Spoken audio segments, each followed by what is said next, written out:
prions au nom de Jésus-Christ. Seigneur, nous te confions ce soir. Ce que tu veux faire, que ta main l'accomplisse. Et que toute la gloire te revienne au nom de Jésus-Christ. La nourriture de l'enfant. Et dans l'histoire que nous avons lue hier, tu le verras à deux endroits dans la Bible. Elle se trouve dans Matthieu 15. C'est dans Matthieu 15. Verset 22 à 28. Du verset 22 au verset 28. Et dans Marc. C'est aussi dans Marc. Chapitre 7. Chapitre 7. Verset 25. Du verset 25 et 30. Au verset 30. Parce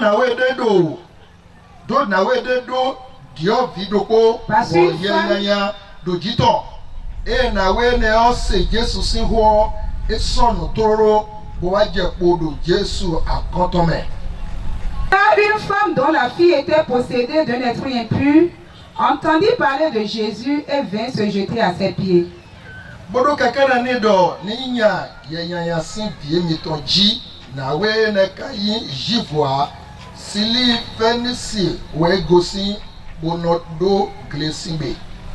Cette femme était grecque, syro-phénicienne d'origine.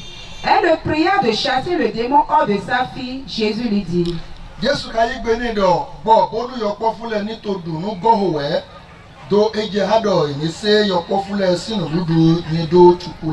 Jésus lui dit: laisse d'abord les enfants se rassasier, car il n'est pas bien de prendre le pain des enfants et de le jeter aux petits chiens.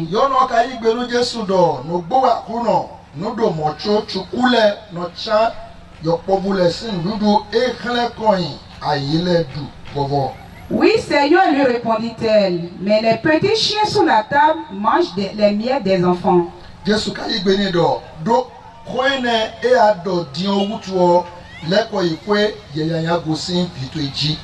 Alors il lui dit: à cause de ces paroles, va, le démon est sorti de ta fille.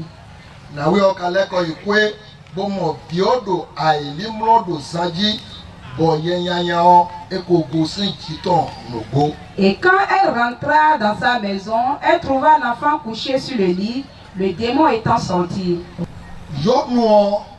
La femme et sa fille sont des chiens. Même si elles ont gardé le nom de Dieu et sont chiens de Dieu.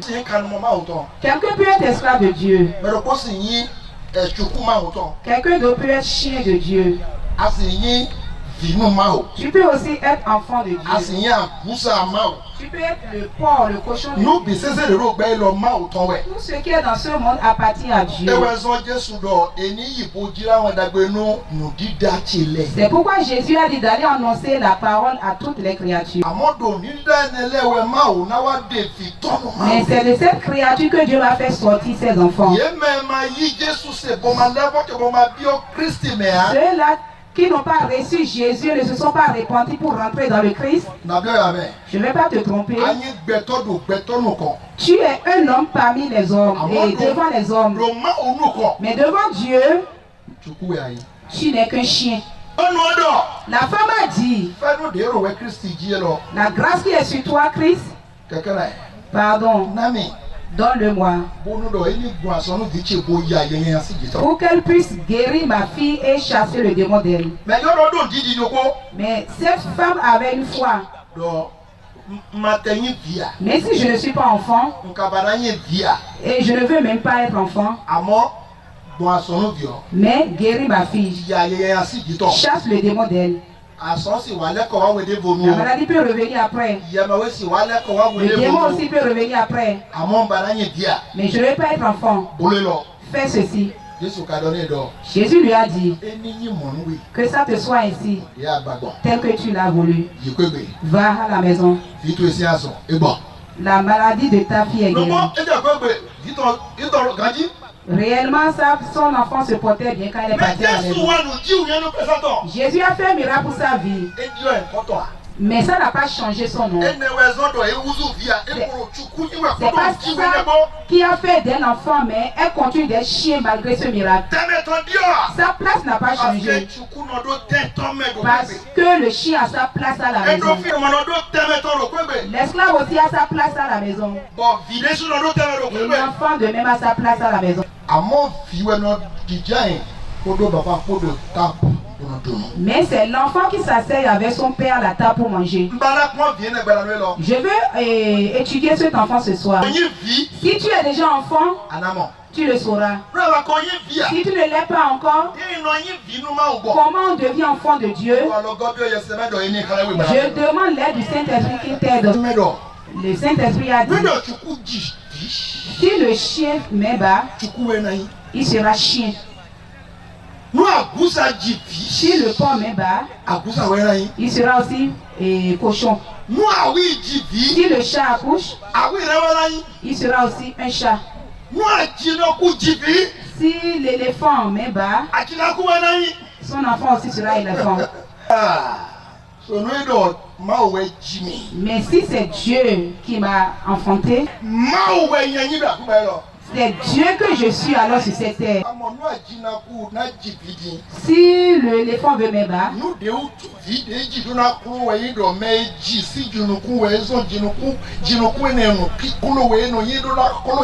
le pourquoi l'enfant d'un éléphant va être gros, c'est à cause de la semence de celui qui l'a mis bas. Si c'est le lion de la tribu de Judas qui t'a enfanté, tu as gardé une semence qui va faire de toi lion. Le lion n'a pas de quoi que ce soit. Le Seigneur m'a dit, moi qui suis le lion de la tribu de Judas, ceux-là qui sont mes enfants que j'ai enfantés, l'enfant, on enfante. Quand on parle d'enfant, c'est mon enfant.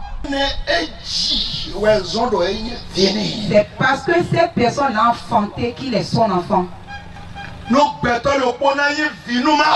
un homme va devenir enfant de Dieu, ce serait que Dieu l'a enfanté. Écrit Somme 2, verset 7. Acte 13, verset 33. Acte 13, verset 33. Hébreux 1, verset 5. Hébreux 1er, verset 5. Somme 2, verset 7. Somme 2, verset 7. Ahosodo na jira beta ema udetoe. Edonumido vichewe anyi besiengbeo nyewenyi totoe. Publierai le décret. L'Éternel m'a dit, tu es mon fils, je t'ai engendré aujourd'hui. 1 verset 5.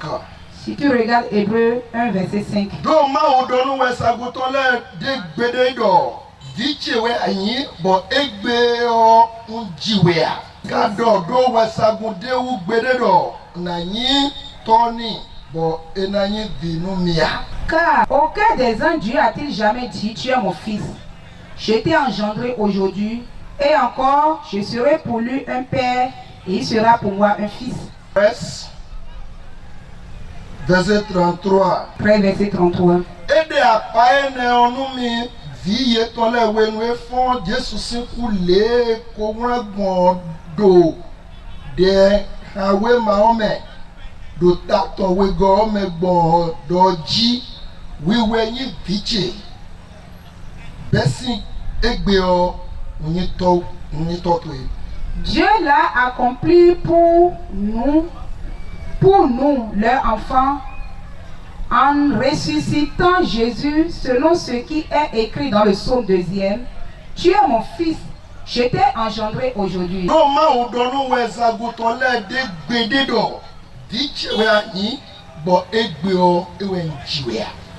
Car Dieu n'a jamais dit à ses ans, tu es mon enfant et je t'ai engendré. Regardez comment les gens ils sont forts. Regardez ce que Dieu leur commande et ils le font. Regardez la place qu'ils occupent.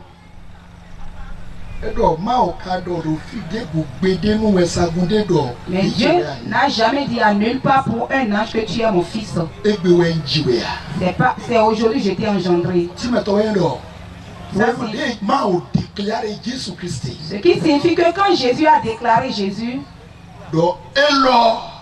que celui-ci est mon fils bien-aimé, celui en qui je me réjouis. Obéissez-lui. On n'est pas enfant par le sang. Jésus est allé dans une église et la personne prêchait. Il a dit, nous savons tous que tous les hommes sont enfants de Dieu. Quand il a fini, je me suis approché de lui. J'ai dit, frère, est-ce que tu peux soutenir ce point avec des versets?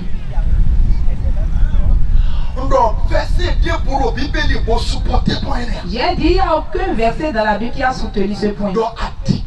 C'est un mensonge. Quelqu'un aussi m'a dit, il a dit Satan. Satan est le premier fils de Dieu. Je lui ai aussi posé la question. As-tu de versets pour soutenir ça? Ou est-ce que tu peux me montrer dans la Bible que Dieu a déclaré à Satan qu'il est son premier fils? La nourriture de l'enfant.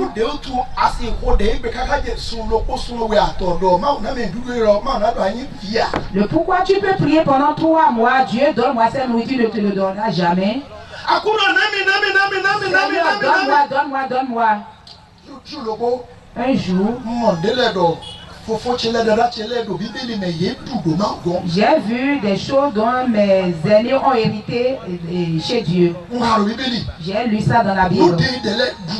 Ceux dont ils ont hérité. Ce que Dieu a partagé avec eux. Je me suis demandé, Seigneur, est-ce que c'est de toi? Ils ont vu ça, ils ont trouvé ça, ils ont reçu ça. Dieu a dit oui. Donne-moi ça aussi. Dieu a dit, donne-moi que tu viens de dire. C'est facile.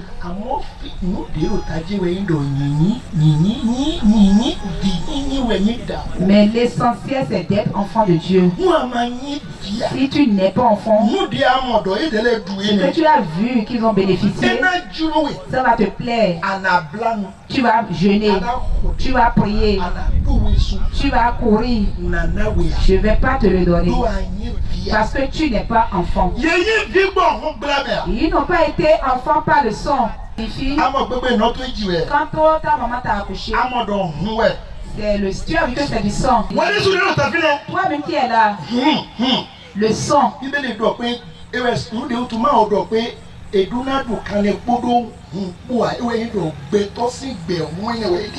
La parole de Dieu a dit on ne doit pas manger l'animal avec son sang parce que la vie de l'homme est dans ce sang.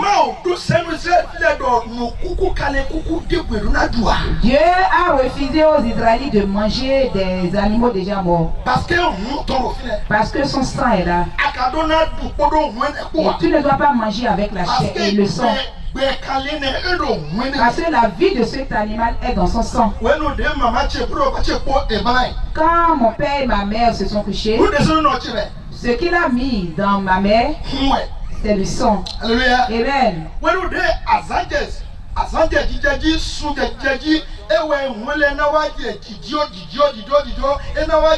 Transformation quand le temps commençait pas à avancer, ce sang va commencer par se transformer jusqu'à ce qu'on va avoir des mains et des pieds.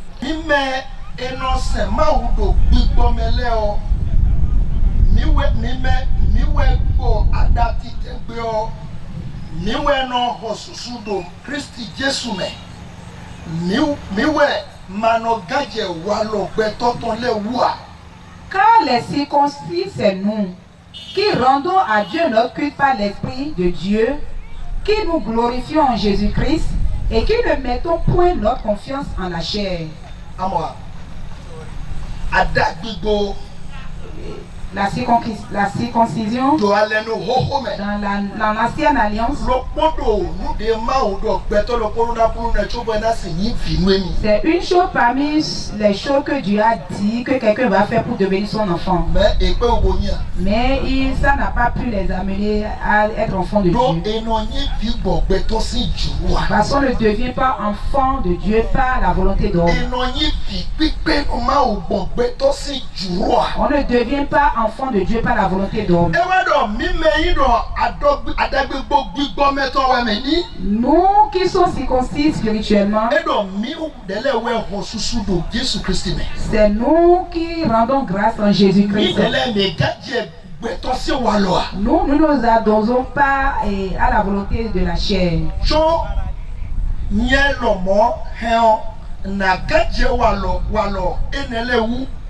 Enyi mede modo gbetosi walo enele wezobo emidu gajio nuewu nyana dodo bonado ndo gaji wu ga eye oton ndo. Moi aussi cependant j'aurais sujet de mettre ma confiance en la chair, dans la chair. Si quelqu'un autre croit pouvoir se confier en la chair, je le puis bien davantage. Je suis en train de développer Jean. On ne devient pas enfant de Dieu par la volonté d'homme. On ne devient pas enfant de Dieu par la volonté de la chair. Et c'est ça Paul est en train de dire ici. Ce qui va dire qui s'est adosé hier avant. Et c'est à ça que les gens se confient aujourd'hui pour dire qu'ils sont bien. La première, car il est enfant d'Israël, né d'Israël. Ce qu'il a dit là, c'est la volonté de la chair. C'est la volonté de l'homme. Beaucoup sont parmi nous. Le pourquoi il s'appelle enfant de Dieu aujourd'hui, c'est qu'on l'a enfanté dans le catholique. On l'a engendré dans Méa. La foi, c'est il est né de la foi. Il est né dans EAR, c'est pourquoi il est enfant de Dieu. Église apostolique, il se dit parce que je suis né de l'église apostolique, je suis enfant de Dieu. Je rencontre beaucoup dans la ville. Je demande est-ce que vous avez reçu Christ?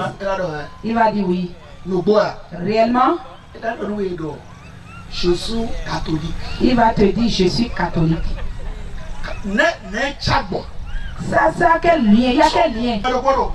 J'ai vu quelqu'un en ville. Je lui ai posé la même question. Il a dit dans ma famille. Dans ma famille. Nous n'adorons pas des idoles. Notre grand-papa, nos grands-pères, ils allaient à l'église. Et nous les suivons aussi à l'église. Donc depuis notre enfance, nous étions déjà enfants de Dieu. Je suis né de la tribu de Benjamin. Dans son CV,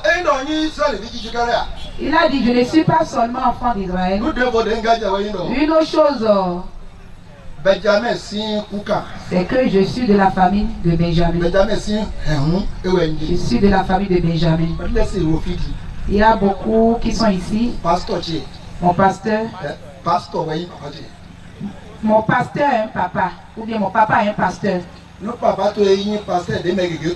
Si ton papa est un pasteur que beaucoup connaissent, on t'a demandé, es-tu enfant de Dieu? Tu vas dire, est-ce que vous connaissez vous le pasteur Jacoji? Oui, je le connais. Je suis son enfant. Faux. Adiban. Ceux qui m'ont enfanté sont des Hébreux. Il y a aussi beaucoup parmi nous. J'ai rencontré quelqu'un à Poubelle. Il a dit, tu as reçu Christ? Il a dit oui. Comment tu as reçu Christ? Mon papa va à l'église. Ma maman va à l'église. Elle prie sérieusement. Moi, mais je suis ma maman pour aller à l'église pour prier. As-tu déjà donné ta vie à Christ? Il dit ça reste encore un peu. J'ai dit quand? J'ai dit ça reste encore un peu. Je ne vais pas laisser maintenant. Mais avant, il s'appuyait sur celui qui l'a enfanté. Regardez ce que Paul a dit. Il a dit c'est le 8e jour que j'ai été circoncis. Quelqu'un peut être ici? Le papier qu'on t'a donné, c'est le 8e jour qu'on t'a sorti à l'église. C'est ça que tu as gardé peut-être. Évangile, attends. Hein.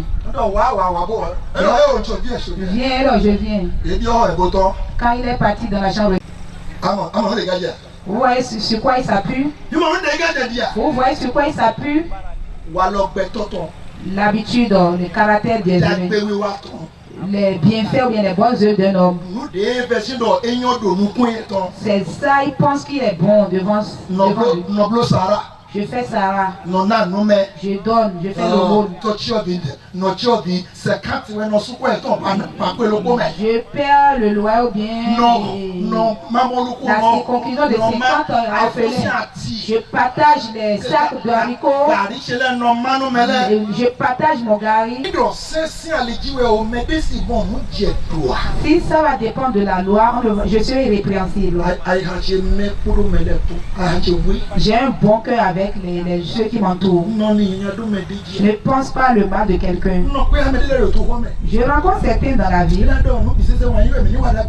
a tout ce qu'il faut là, c'est qu'on fasse du bien. Tu fais du bien, tu es déjà enfant de Dieu.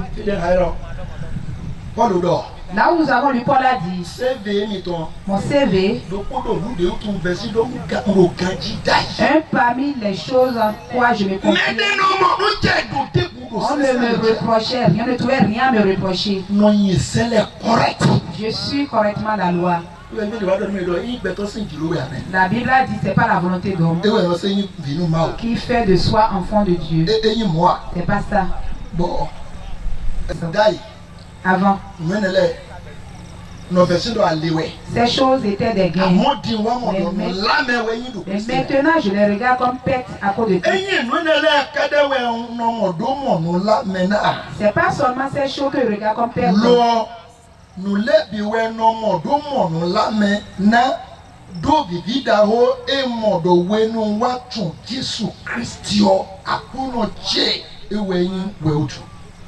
Et même je regarde toutes choses comme une perte à cause de l'excellence de la connaissance de Jésus-Christ, mon Seigneur, pour lequel j'ai renoncé à tout. Et je les regarde comme de la boue afin de gagner Christ. Alléluia. Il a dit maintenant que j'ai compris ce que je prenais comme mon CV.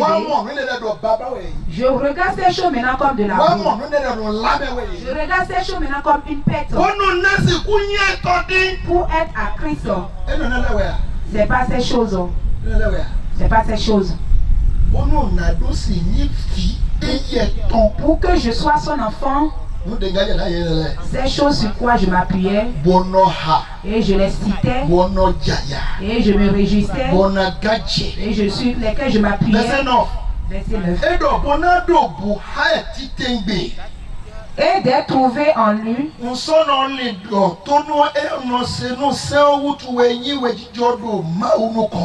avec ma justice, celle qui vient de la loi.